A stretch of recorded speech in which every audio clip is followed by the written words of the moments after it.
Estamos juntos mais uma vez para o nosso estudo em grupo. Estamos estudando nos domínios da mediunidade, André Luiz e Chico Xavier. Hoje vamos ver o capítulo 20, Mediunidade e Oração. Em estreito aposento, uma senhora, aparentando 70 anos de idade, acusava aflitiva dispneia. A pequena Márcia, agitando um leque improvisado, propiciava-lhe ar fresco. Ao lado da enferma, porém, uma entidade de aspecto desagradável exibia estranha máscara de perturbação e sofrimento, imantando-se a ela e agravando-lhe os tormentos físicos. Tratava-se de um homem desencarnado, demonstrando no olhar a alienação mental evidente. Enquanto Anésia se acomodava junto à doente, com inexcedível ternura, procurando esquecer-se de si mesma para ajudá-la, Aulus informou Precimoso. Temos aqui nossa irmã Elisa, em avançado processo liberatório. Vive as últimas horas no corpo carnal. E esse homem, de triste apresentação que lhe guarda a cabeceira? Perguntou Hilário, indicando a entidade que não nos via. Esse é o infortunado filho de nossa venerada amiga. Há muitos anos, distanciado da experiência física, teve a infelicidade de chafurdar no vício da embriaguez e foi assassinado numa noite de extravagância. A genitora, porém, dele se recorda como um herói, e a evocá-lo incessantemente, retém o infeliz ao pé do próprio leito. Ora essa, por quê? O assistente modificou o tom de voz e recomendou-nos serenidade. Analisaríamos o caso em momento oportuno. O problema de Anésia pedia colaboração imediata. Realmente, a pobre senhora, de fisionomia fatigada, acariciava a enferma com palavras de amor, mas Dona Elisa parecia aloucada, distante. Anésia desfez-se em lágrimas. Por que chorar, mãezinha? Vovó não está pior. A voz meiga de Márcia ressoou no quarto, modulada de inefável carinho. A menina, que nem de longe poderia perceber a tortura materna, enlaçou a genitora, convidando-a à oração. Dona Anésia desejou a presença das filhas mais velhas, contudo Marcinha e Marta alegaram que o natalício de uma companheira de trabalho lhes impunha a necessidade de sair por alguns minutos. A dona da casa sentou-se rente à enferma e, acompanhada pela atenção da filhinha, pronunciou sentida prece. À medida que orava, funda modificação se lhe imprimia ao mundo interior. Os dardos de tristeza que lhe dilaceravam a alma desapareceram ante os raios de branda luz a se lhe exteriorizarem do coração. Desde esse instante, qual se houvera acendido uma lâmpada em plena obscuridade, vários desencarnados sofredores penetraram o quarto, abeirando-se dela, à maneira de doentes, solicitando medicação. Nenhum deles nos assinalava a presença, e diante da nossa curiosidade silenciosa, Aulus aclarou. São companheiros que trazem ainda à mente em teor vibratório idêntico ao da existência na carne. Na fase em que estagiam, mais depressa se ajustam com o auxílio dos encarnados, em cuja faixa de impressões ainda respiram. Quantos se encontram em semelhante estado dentro do raio de ação das preces de nossa amiga, recebem o toque de espiritualidade que emana do serviço dessa natureza. E quando sensíveis ao bem ou sedentos de renovação interior, dão-se pressa em responder ao apelo de elevação que os visita, aderindo à oração em cujo sublime poder recolhem esclarecimento e consolo, amparo e benefício.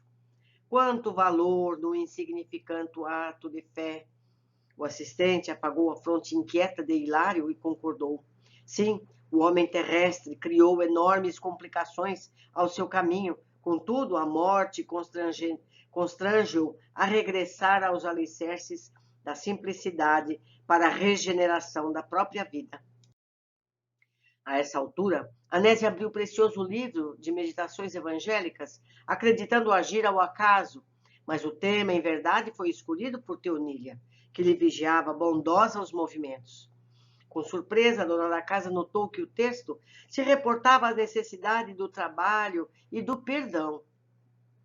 Dócil, correspondendo à influenciação da mentora espiritual, a esposa de Jovino começou a falar sabiamente sobre os impositivos do serviço e da tolerância construtiva em favor da edificação justa do bem. A voz dela, fluente e suave, transmitia, sem que ela mesma percebesse, o pensamento de Teonília, que com isso buscava socorrer-lhe o coração atormentado. Numa pausa mais longa, Márcia reparou com inteligência. Continue, mãezinha, continue. Tenho uma ideia de que não nos achamos à frente de enorme multidão? E sem refletir o que estava pregando, acima de tudo, para si mesma, Anésia adiantou. Sim, minha filha, estamos sozinha porque a vovó fatigada não nos ouve. Isso, porém, é só na aparência. Muitos irmãos desencarnados, de certo, permanecem aqui conosco e acompanham nosso culto de oração.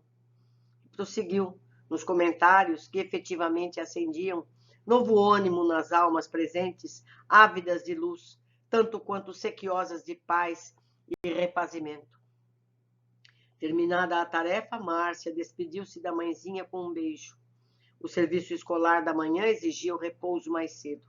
Depois de afetuosas recomendações à menina, viu-se Anésia a sós com a genitora semi-inconsciente.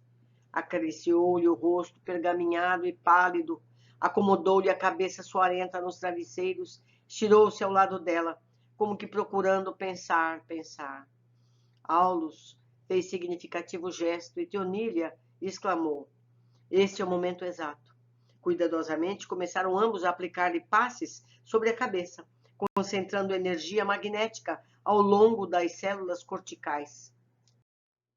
Anésia viu-se presa de branda hipnose, que ela própria atribuía ao cansaço, e não relutou. Em breves instantes, deixava o corpo denso na prostração do sono, vindo ao nosso encontro em desdobramento quase natural. Não parecia, contudo, tão consciente em nosso plano quanto seria de desejar. Centralizada no afeto ao marido, Jovino constituía-lhe obcecante preocupação. Reconheceu Teonília e Aulus por benfeitores e lançou no significativo olhar de simpatia. No entanto, mostrava-se atordoada. Queria ver o esposo, ouvir o esposo. O assistente deliberou satisfazê-la. Amparada pelos braços da admirável amiga, tomou a direção que lhe pareceu acertada, como quem possuía de antemão todos os dados necessários à localização do marido. Aulus conosco explicou que as almas, quando associadas entre si, vivem ligadas umas às outras pela emanação magnética, superando obstáculos e distâncias. Em vasto salão de um clube noturno, surpreendemos Jovino e a mulher, que se fizeram nossa conhecida nos fenômenos telepáticos, integrando um grupo alegre em atitudes de profunda intimidade afetiva. Rodeando o conjunto, diversas entidades estranhas para nós formavam um vicioso círculo de vampiros que não nos registraram a presença. O anedotário menos edificante prendia as atenções. Ao defrontar o companheiro na posição em que se achava, Anésia desferiu doloroso grito e caiu em pranto. Seguida por nós, recuou ferida de aflição e assombro. E tão logo nos vimos na via pública, bafejados pelo ar leve da noite, o assistente abraçou-a paternal, notando-a mais senhora de si, embora o sofrimento lhe transfigurasse o rosto. Falou-lhe com extremado carinho. Minha irmã, recomponha-se. Você orou pedindo assistência espiritual. E aqui estamos, trazendo-lhe solidariedade. Reanime-se, não perca a esperança. Esperança? Clamou a pobre criatura em lágrimas. Fui traída, miseravelmente traída. E o entendimento entre os dois prosseguiu, comovente e expressivo. Traída por quem? Por meu esposo, que falhou os compromissos do casamento. Mas você admite, porventura, que o casamento seja uma simples excursão no jardim da carne? Supôs que o matrimônio terrestre fosse apenas a música da ilusão a eternizar-se no tempo? Minha amiga, o lar é uma escola em que as almas se reaproximam para o serviço da sua própria regeneração, com vistas ao aprimoramento que nos cabe apresentar de futuro. Você ignora que no educandário há professores e alunos? Desconhece que os melhores devem ajudar os menos bons? A interlocutora, chamada Abrios, sustou a lamentação. Ainda assim, após fitar o nosso orientador com entranhada confiança, alegou triste. Mas Jovino, Aulus, porém, cortou-lhe a frase, acrescentando: esquece-se de que seu esposo precisa muito mais agora de seu entendimento e carinho? Nem sempre a mulher poderá ver no companheiro o homem amado com ternura, mas sim um filho espiritual necessitado de compreensão e sacrifício para soerguer-se, como também nem sempre o homem conseguirá contemplar a esposa, a flor de seus primeiros sonhos, mas sim uma filha do coração, a requisitar-lhe tolerância e bondade, a fim de que se transfira da sombra para a luz. Anésia, o amor não é tão somente a aventura rósea e doce do sexo perfeitamente atendido. É uma luz que brilha mais alto, inspirando a coragem da renúncia e do perdão incondicionais em favor do ser e dos seres que nós amamos. Jovino é uma planta que o Senhor lhe confiou às mãos de jardineira. É compreensível que a planta seja assaltada pelos parasitas ou pelos vermes da morte. Todavia, nada há de recear que a jardineira seja vigilante. Está vigilante. Neste ponto das belas palavras do instrutor, a mãezinha de Márcia voltou-se para ele, à maneira de uma doente, agarrando-se ao médico, e rogou em voz súplice: sim, sim, reconheço. Entretanto, não me deixe sozinha. Sinto-me atribulada. Que fazer da mulher que dormina? Nela vejo a perturbação e o fel de nossa casa. Assemelha-se um espírito diabólico, fascinando-o, destruindo-o.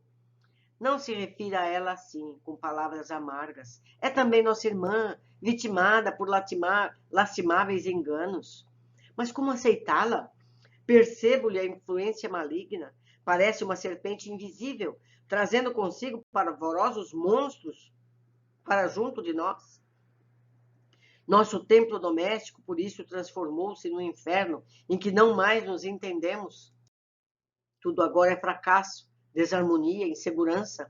Que fazer de semelhante criatura? Compadeçamo-nos dela. Terrível ser-lhe-á o despertamento. Compaixão? E que outra melhor represália senão essa? Não seria mais justo situá-la na reparação dos próprios erros? Não seria mais certo relegá-la ao lugar escuro que merece? Aulus, porém, tomou-lhe a destra inquieta e esclareceu: abstenhamo-nos de julgar, consoante a lição do mestre que hoje abraçamos. O amor deve ser nossa única atitude para com os adversários. A vingança, Anésia, é uma alma da magia negra. Mal por mal significa o eclipse absoluto da razão. Sob o império da sombra, que poderemos aguardar senão a cegueira e a morte? Por mais aflitiva lhe seja a lembrança dessa mulher, recorde-a em suas preces e em suas meditações por irmã necessitada de nossa assistência fraterna. Ainda não readquirimos nossa memória integral do passado e nem sabemos o que nos ocorrerá no futuro. Quem terá sido ela no pretérito? Alguém que ajudamos ou ferimos? Quem será para nós no porvir? Nossa mãe, nossa irmã, nossa filha? Não condene. O ódio é como um incêndio que tudo consome, mas o amor sabe como apagar o fogo e reconstruir. Segundo a lei, o bem neutraliza o mal, que se transforma, por fim, em servidor do próprio bem. Ainda que tudo pareça conspirar contra a sua felicidade, ame e ajude sempre, porque o tempo se incumbirá de expulsar as trevas que nos visitam à medida que se nos aumente o mérito moral. Anésia, assemelhando-se a uma criança resignada, pousou no benfeitor os olhos límpidos, como a prometer-lhe obediência, e Aulus, afagando-a, recomendou: Volte ao lar e use a humildade e o perdão, o trabalho e a prece, a bondade e o silêncio na defesa de sua segurança. A mãezinha é enferma e as filhinhas reclamam-lhe o amor puro, tanto quanto o nosso Jovino, que voltará, mais experiente, ao refúgio de seu coração. Anésia ergueu a cabeça para o firmamento constelado de luz, pronunciando uma oração em louvor, e em seguida tornou à casa. Vimos-la despertar no corpo carnal de alma renovada, quase feliz. Enxugou as lágrimas que lhe banhavam o rosto e tentou ansiosamente recordar, ponto a ponto, a entrevista que tivera conosco. Em verdade, não conseguiu alinhar, senão fragmentárias reminiscências, mas reconheceu-se reconfortada, sem revolta, sem amargura, como se as mãos intangíveis lhe houvessem lavado a mente, conferindo-lhe uma compreensão mais clara da vida. Recordou o Jovino e a mulher que o hipnotizava compadecidamente como pessoas que lhe exigirem tolerância e piedade. Profundo entendimento brotava-lhe agora do espírito. A compreensão da irmã superava o desequilíbrio da mulher. E pensava: que lhe adiantaria a revolta ou o desânimo quando lhe competia a defesa do lar? Fazendo justiça com as próprias mãos, não prejudicaria aqueles que lhe constituíram a riqueza do coração? Em qualquer parte, o escândalo é a ruína da felicidade. Não devia render graças a Deus por sentir-se na condição de esposa digna? Sim, de certo.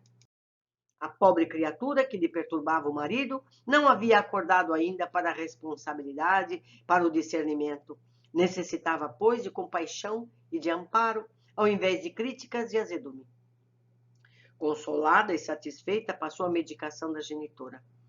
Hilário, admirado, exaltou os méritos da oração ao que Aulus enunciou. Em todos os processos de nosso intercâmbio com os encarnados, desde a mediunidade torturada à mediunidade gloriosa, a prece é a abençoada luz, assimilando correntes superiores de força mental, que nos auxiliam no resgate ou na ascensão.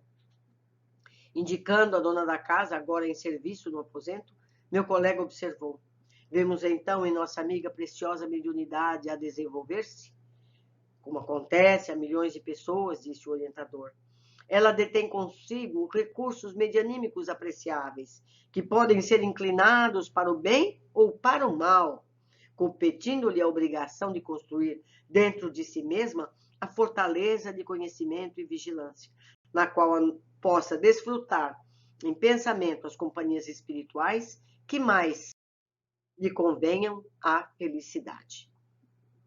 E pela prece busca solução para os enigmas que lhe flagelam a existência. Aulo sorriu e ajuntou. Encontramos aqui precioso ensinamento acerca da oração. Anésia, mobilizando-a, não conseguiu modificar os fatos em si, mas logrou modificar a si mesma. As dificuldades presentes não se alteraram.